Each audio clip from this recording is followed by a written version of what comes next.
Hey gamers, this is Liz Davidson from Beyond Solitaire, and I'm here with a very special guest, Professor Scout Blum, who teaches at Troy University in Alabama. How you doing, Scout? I'm doing good, Liz. How are you? I'm delighted to have you on. Before we get going, we should disclose something, which is that we have something in common. You are having a game published through CMU's academic press. Is that correct? That's right. It's a game called Rising Waters, and I'm really excited about that. It's going to be one of the first board games that they put out, and they're an academic press, so I think it's just a really good fit for the game. Fantastic. And I will be talking with you some more about this later, but I felt we should disclose this because I am sponsored by CMU's Center for Learning Through Games and Simulations. So, Scout and I wanted to talk to each other of our own free will, but we have a mutual connection. so, Scout, what subject do you teach? Let's start there. So I am a history professor by trade at Troy, and I've been teaching for about 21 years there. Um, my areas are gender history, African American history, and environmental history. Um, for my research, what I center on really now has been the history of childhood and its connections with environmental history. So I'm working on a book about um, really looking at the precursors of climate change activism by young people, particularly in the 60s and 70s. So that's sort of academically where I am, I guess. Fantastic. What you mean? Greta Thunberg wasn't the first. Well, one of the things I'm looking at is how unique the modern day movement is, but also, sort of where it comes from, and sort of how kids have been active in environmental issues for a really long time. There are some very, very unique aspects to what is going on now, but then there are also some things that they've kind of carried through. So it's a really interesting area to get into because not a lot of people have talked about kids in activism or kids in the environmental movement, really. That is fascinating, actually. But aside from your book, you also bring a lot of gaming into your classroom. So, what are some of the ways that you have chosen to do that recently? So yeah, I really enjoy using games in the classroom, and I found them very rewarding. I found that they engage students. That they really can, particularly sometimes for students who are struggling in other areas, that it can be a way for them to kind of come into the subject in a bit more accessible way. So, I mean, I do a lot of different things. In my freshman level history classes, we do reacting to the past games, which are historical role playing games. So we do those frequently.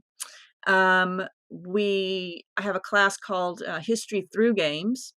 And what we do in that class is we will look at a topic. So I'll give them some background in lecture, and then we'll play a game to sort of see how the game is similar or different from the history that we've talked about. And we'll play all kinds of games in that class. I mean, we've played Pandemic, we've played Settlers of Catan, Dominion. We do all kinds of a big range of things, and they really enjoy those kind of connections. And then I also teach a history of game design class, which is one of my favorites. It kind of begins with, very, very early cultures, the Sumerians and the Egyptians, and kind of walks through the different games that different cultures have had and how they're connected to their culture. And we go up through video games. So, that's much more of a history class, really. But we do play a lot of games in there as well. So that's a lot of fun. But I really enjoy incorporating games in a lot of different ways. I think it really enhances learning. That is amazing. How do you balance between what you want your students to learn academically and making sure that they're up on the rules of the games that you teach for their actual enjoyment?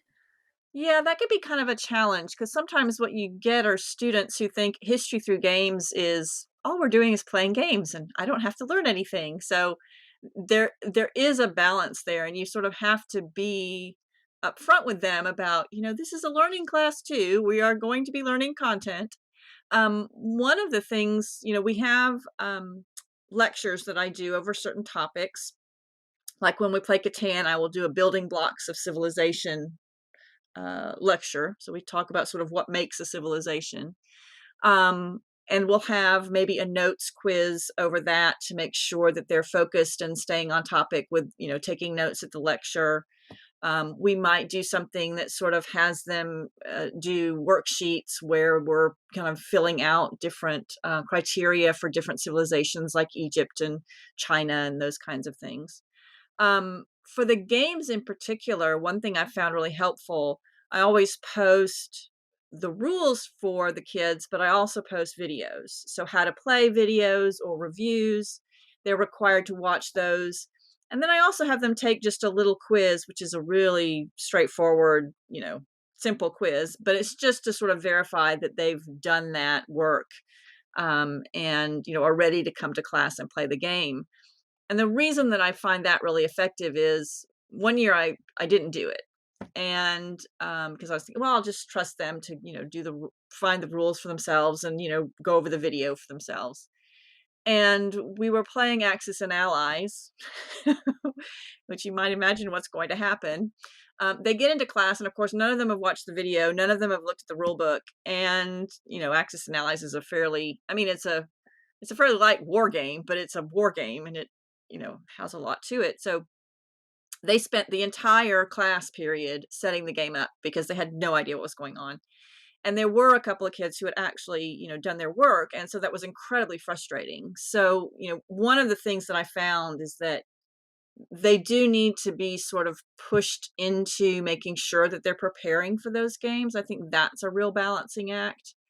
You want them to have fun and you want them to be engaged. But if you're playing some of these board games that they have no experience with, they have to have some preparation for it. So I've found that really low stakes, small, quick little quizzes are a good way to kind of get them to do that, I guess. Interesting. Okay, so you're teaching Catan as part of a history through games class. And one of Right. the things that I always hear about Catan, like when we're talking about things like games about colonization, right, and taking over land, is that Catan represents sort of a fictional blank slate place where no one's getting hurt. There's no one there to displace. You just have this open territory where anybody can go. And how does that come through in your class, or does it? Do students pick up it on their own? Is there something that you want them to get out of Catan? How do you lead them there? Well, I mean, so Catan, when we're looking at that, we're looking at sort of the elements of building a civilization. So one of the things that it shows is the importance of things like urban centers, the importance of things like trade, the importance of things like using resources from your hinterlands. But we definitely get into what the games don't do as well. We talk about, well, what are the games missing? What do the games not include? And certainly this idea of, not only that there's no, native settlers there, that these people are displacing, but there's no war, there's no conflict between the players. And we talk a lot about how, how Euro games developed and how that was in Germany a very specific response to World War II and to, sort of wanting to stay away from this idea of conflict and warfare. So I think, yeah, absolutely. We get into those kind of concepts of what the game does not include and what it doesn't have, because that tells us a lot about the culture that the game comes from as well.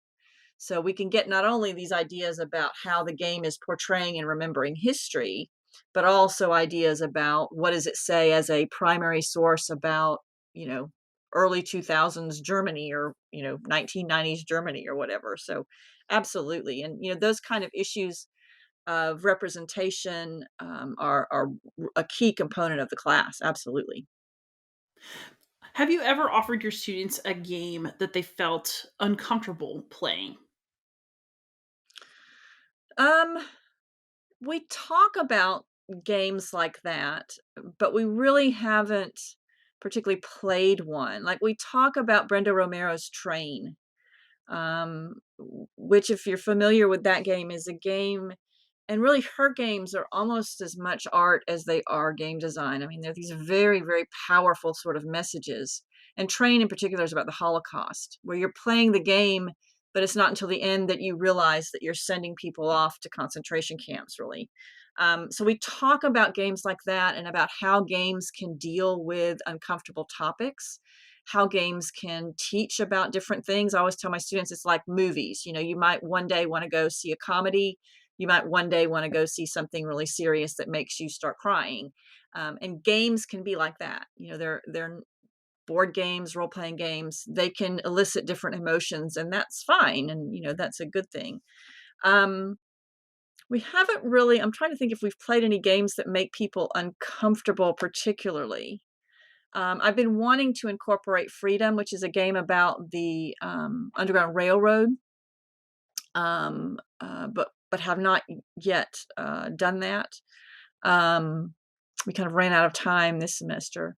Uh, but yeah, I mean, we kind of talk about those concepts, but we haven't really played games like that yet, I guess. Interesting. I always wonder about these things, myself, which is why I ask. And then the other thing that's really interesting is I find so I've also spoken to Patrick Rail recently. So, Yes, I've talked to multiple professors who are using commercial board games in their classrooms. And I Patrick's wonderful. find He's amazing. absolutely. So I find this interesting though, because, do you find that commercial games are good to use in a classroom, or are you using them because they are what's available and you would like to see board games that are more specifically targeted for classroom use? Both. Um, I think my game was Rising Waters was a game that I developed to fill a gap that I felt was needed. But I think that there are a lot of historical games out there that can be extremely useful in the classroom. And by that, I don't mean necessarily that they are good or accurate historically, even if they are bad or even if they are, have a lot of holes in them from a historical standpoint.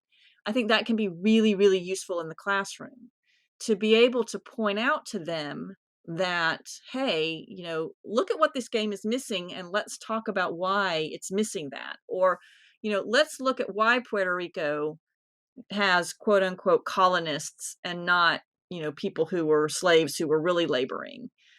So I think that there are a lot of games out there that if teachers use them and think about them, that they can really get a lot out of. And again, they don't necessarily have to be quote unquote accurate historically to be able to get a lot out of them. And I think one thing that kids kind of seem to enjoy is to sort of figure out when games go wrong, I guess, to sort of like if they're catching them in the act or something. I don't know. They like doing that with film too, because I've used film quite a bit in the classroom. Oh, the movie's not right about this. Um, but yeah, I mean, I think that there are a whole bunch of really, really useful games to use in the classroom. But yeah, I mean, sure, there are a lot of gaps.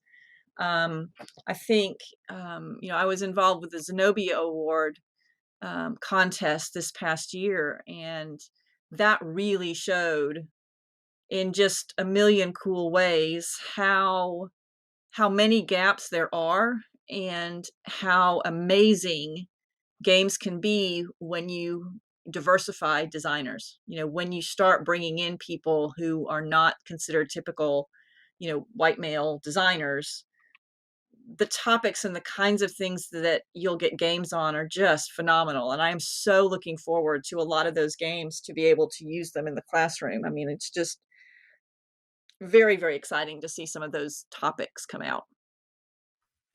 That's awesome. So let's turn to your game then. Tell us about Rising Waters. So, Rising Waters is a game that is set during the 1927 Mississippi flood. And this was one of the worst environmental disasters in our nation's history. The players take on the roles of African American sharecroppers. And basically, the game is a way to help players understand how African Americans dealt with the twin problems of nature, this massive, huge flood, but also the completely embedded racism of the white landowners in the area. So as you play the game, you're faced with both of these threats, and you are trying to deal with them and to stay alive using um, ways that African Americans had to assert some power and agency and control over their lives in really difficult situations. So I know absolutely nothing about this flood. So can you give us the can you give us the background of what happened? What went down? Sure. So in the fall of 1926, there was a lot of heavy rains. So the Mississippi started to get kind of filled and ready to flood, basically. But it didn't actually have like massive amounts of flooding in the fall. Um, the engineers of the time period of the 1920s were very sort of full of themselves and quite convinced that humans were able to master and control the environment. And flooding of the Mississippi had been a problem for some time. It tends to flood on a regular basis because that's what the Mississippi does.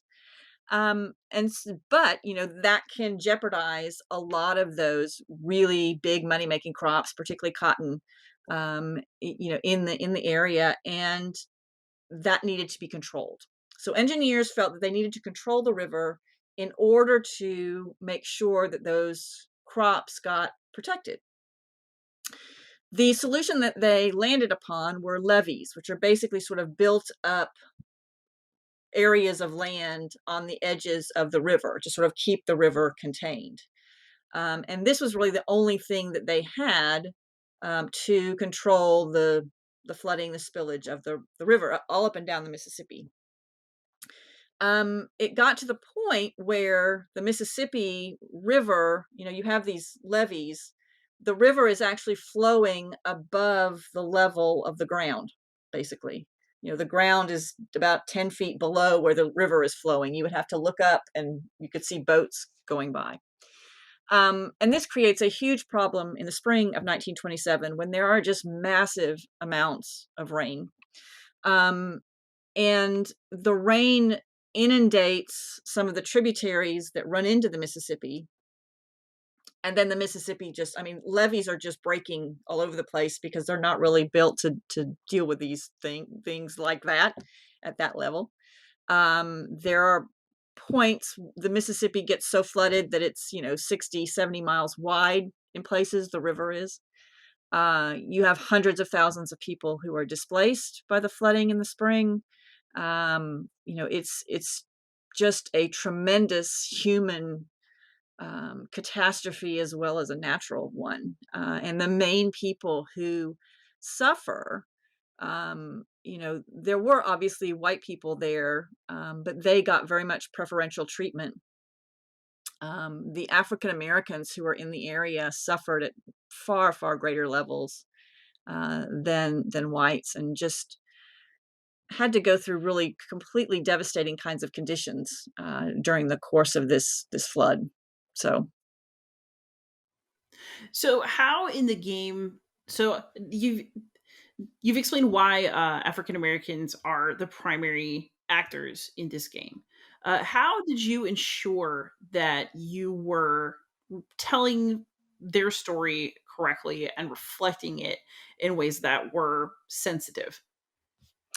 yeah, so this is one of my research areas. So I've spent the past 30 years studying African American history. And, I also study environmental disasters. That's another one of my areas.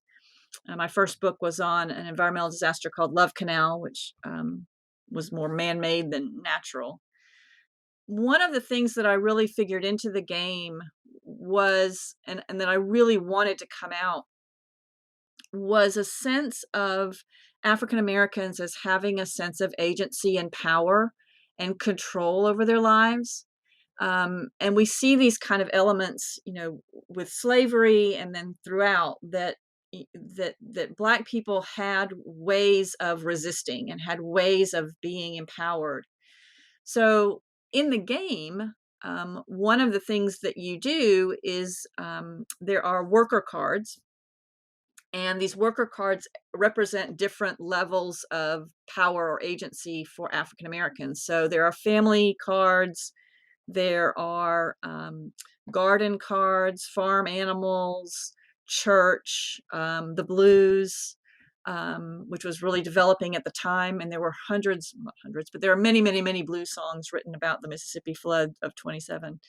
Um, so you have these cards that you collect, and using those cards, which were traditional avenues of power for African Americans, you can increase your powers. So you can increase the abilities that you have in the game, like you could move more, or you can. You have more workers to help out, or these kinds of things. In addition, the worker cards also have what's called resistance cards. And these were sort of ways that Black people were able to resist some of the oppressions. So we have media outlets, things like newspaper and radio. We also have, different kinds of things like outside activism. There was a lot of activism by the NAACP. People like W.E.B. Du Bois and Ida Wells Barnett were really publicizing what was going on. So you have outside activism. People were raising money through vaudeville shows to send down to the victims of the flood. That's another resistance card. So in the game, I think this is an incredibly long answer to your question. In the game, there are cards that represent um, traditional avenues of power for African Americans, and you use those to build up your power to be able to more easily survive the flood. I guess that's an answer. Yeah, no, it makes sense. So how do you win the game? Is this cooperative? Is it somehow competitive? I'm just curious now. The the game is a cooperative game, so the players are working together. What they are trying to do is to survive the game with as few losses as possible over the 14 rounds of the game. The flood was about 14 weeks long. It lasted pretty much through the summer. And so if the players can last through those 14 rounds without going over the number of losses, then they win the game. And losses are, you can have losses through different things. If land gets flooded, if a town gets flooded, or if a worker gets flooded out. So there are different kinds of things that can cause losses to add up. But basically, you're trying to minimize your losses and stay around until the 14th round to win. Got it. So by loss, that's an somewhat all-encompassing term. It can mean loss of property. It can mean loss of a human life. Yes, yes, yes. It also includes, there were the landowners who were white, had the opportunity to leave a lot easier than the African Americans who were there. So sometimes they leave as well, and that's a loss. If the levees get blown out, that's a loss. There are, different kinds of ways that the game encounters that. Yeah. That's fascinating. So, how are you planning to incorporate this game into your classes, or have you already as part of playtesting? I've incorporated it into the games classes, and they sort of help me play test. But I do want to incorporate it into either my freshman level surveys, and certainly the games classes as the game becomes more developed. For me, what I want this game to do, is to sort of fill a gap in time, but to also fill a gap with representation. We don't have a lot of games about African Americans and about playing from the African American perspective.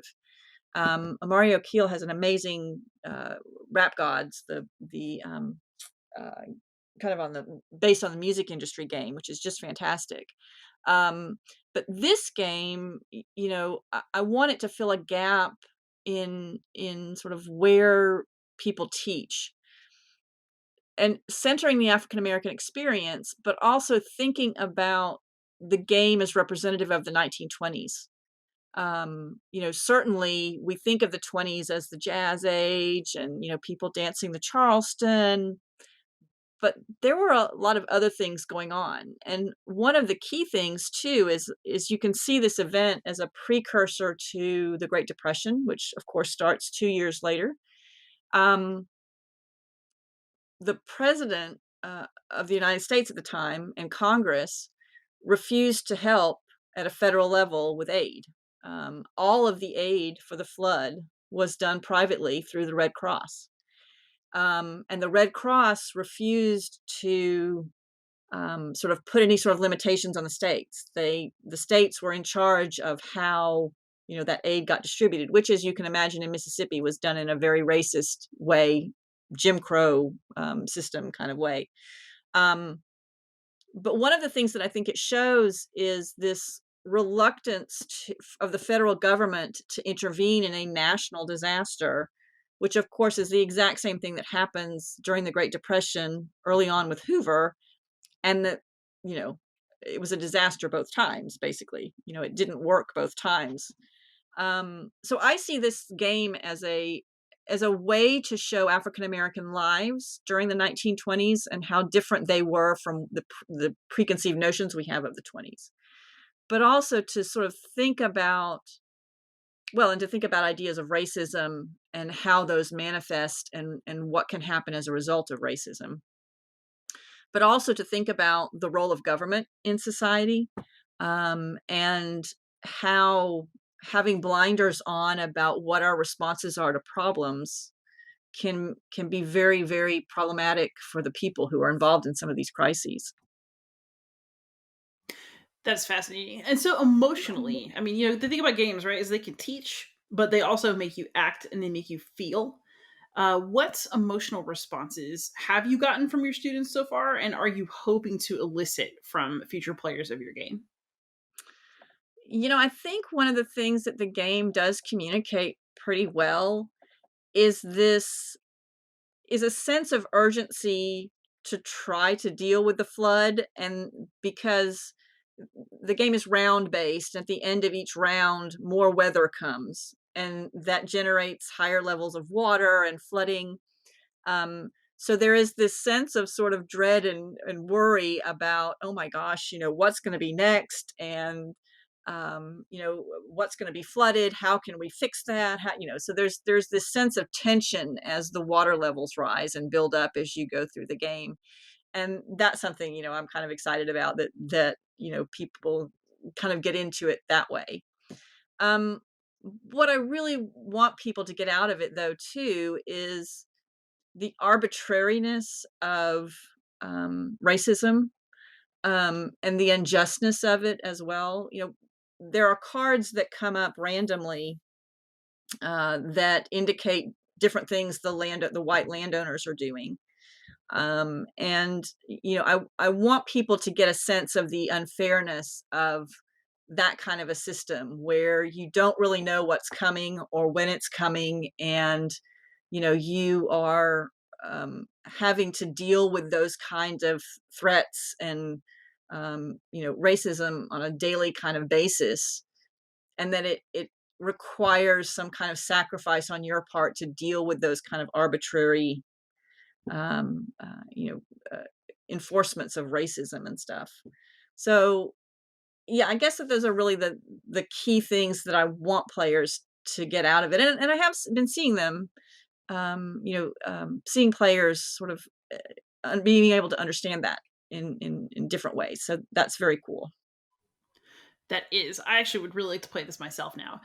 So you also you also have a lot of experience in two kinds of classroom gaming, which is something I'd like to ask you about. Since we've talked about student response and what you want people to get out of things, you are both a regular reacting to the past teacher, which means that you're playing seminar historical role playing games with some of your classes, and you're bringing board games into the classroom. Do you have a preference for which type of game? And I guess my question is, what sort of game can do what thing for you in terms of classroom utility? That's a really good question. I The reacting to the past games are phenomenal. Um, I am dealing with almost entirely first generation college kids who are coming out of an Alabama school system that is just really, really not preparing them for college. Um, and I think for some of the reacting to the past games, they assume a level of preparation. They were developed at Barnard, which is the sister school to Columbia in New York, or they started there. So some of the games tend to be at a much higher student level than what I have. So reacting to the past games are amazing and I love them, but they often require a lot of scaffolding and adaptations to be able to make sure that students don't come in and they're super overwhelmed by having to read a primary document. I mean, you have to prepare them and get them ready for those kind of encounters. And sometimes you have to scale the game down a little bit to be able to make it so that it's comfortable for them, because you want to push them and you want to have them gain new skills, but you also don't want them to be so overwhelmed that it just completely goes over their head and they just get scared and don't want to do anything at all. So I think reacting to the past games are amazing. Sometimes they do need the instructor to really think about who their students are and what their students need to prepare for the role playing games. And reacting to the past games are also very long generally. You spend 3 weeks on them, or 2 weeks at a bare minimum. So it takes a lot of classroom time commitment. That's quite different from when you're playing board games, because what you can do then is you can just use one class period to play a board game. And so it's a lot less of a time investment, especially if like in a freshman survey level class where you've got a whole bunch of stuff to cover. Maybe you don't want to spend 3 weeks on the American Revolution. Maybe you just want to play a game over that. So I think that the two types of games have different sort of applications and different sorts of ways of using them and ways of getting things out of them. I think the reacting to the past games can really generate, and this is what's fantastic about them, a lot of empathy and a lot of understanding of, in a very deep sort of sense, what's going on during the time period of whatever game they're playing. Whereas with the board games, they're a much quicker exercise, but you can also get sort of an understanding of, hey, the game has this in it, but not this in it. And, let's talk about that. You can get sort of this more in engagement as well. So they're really different kinds of games, I suppose, really different sorts of encounters, I guess, with game, but both real valuable. This is really interesting. And it also, so I, as a language teacher, right, think about what I want my students to do in terms of reading. So Right. typically my Latin classes are structured around, I've written a story, I've used vocabulary I want my students to pick up, and I want them to read the story. So I will do preparation work to make sure the vocabulary is good. I might, activate a few things that will make them think about the kinds of feelings and situations they might encounter in the story. Then we read the Right. story, then we play a game to review. So in your game classes, I guess where in the structure of understanding something does the game go? So you have to prep kids to play it. Is the game the culminating activity where you're leading up to that, you play and then you debrief? Or is the game going somewhere else in the structure of teaching students about things? So, I mean, normally I do background lecture, we play the game, we discuss, debrief. So I mean, I would describe it sort of as the culminating activity, and it's really what we center, of course, the debrief around, right? To sort of bring in, um, whatever kind of historical memory the game has with, whatever we learned in the background about the history. So yeah, I would describe board games especially as the sort of culminating activity. Now, reacting games are a little different because you're playing a role for a couple of weeks and you're doing different assignments like speeches and you're voting on different things and you're maybe producing a newspaper or different sorts of topics. So there's different sort of activities throughout that game. But in a board game situation, yeah, that to me is sort of the apex of what we're doing and where the debrief comes from. Yeah, absolutely. And we've talked about the usefulness of commercial board games in these scenarios. What are the criteria that you're looking for when you are choosing a game to become the culminating activity for your class? And yeah. So for my students, a lot of them have had video game experience. In fact, some of them come on with nothing but video game experience. And what basically I'm looking for is a game that's pretty accessible to learn, especially early on, like in the first third to the first half of the class. So we're playing gateway games. We're playing Catan, we're playing Dominion, we're playing games where maybe they've never seen those kind of rules before or that kind of game before, but it's pretty quick and easy to get into. Um, so those are the kind of qualities I'm looking for. As we get farther into the semester and they start getting a little more familiar with mechanics and that kind of stuff, then I can kind of up the complexity level and the weight of the games. So, we've played games like I said, Axis and Allies. We play that toward the end of the semester.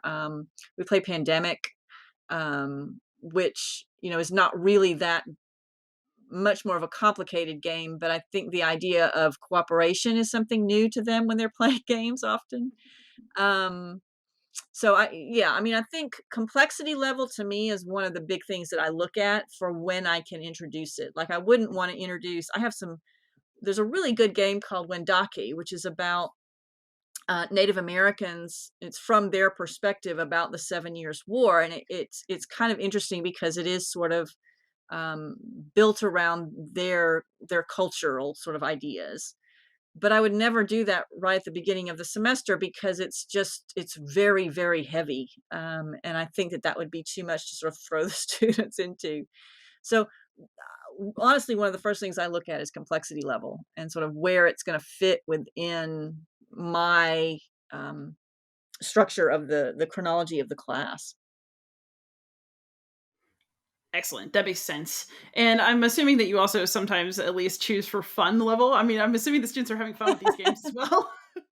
Yeah, absolutely.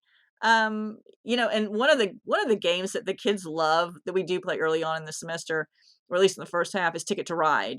I mean, they have the most fun with that. And what was interesting during the pandemic when we weren't really meeting in person every day, a lot of the games have apps that the kids can use. Some of them are free, or some of them are very low cost. Catan does, Dominion does, Ticket to Ride does, and they really loved playing, especially the Ticket to Ride app. So yeah, I mean I think the gateway sort of mid level games are the ones that they have the most fun with. The really really heavy games, they tend to get a little I don't want to say brain dead, but I mean it's a lot of work to play and to keep juggling all of those balls in the air, I suppose. But yeah, absolutely fun. I certainly want them to have fun, and this is one class where it's neat because the kids really get to know each other. I sort of change the groups around of who they're playing with each time, and so they really get to know each other.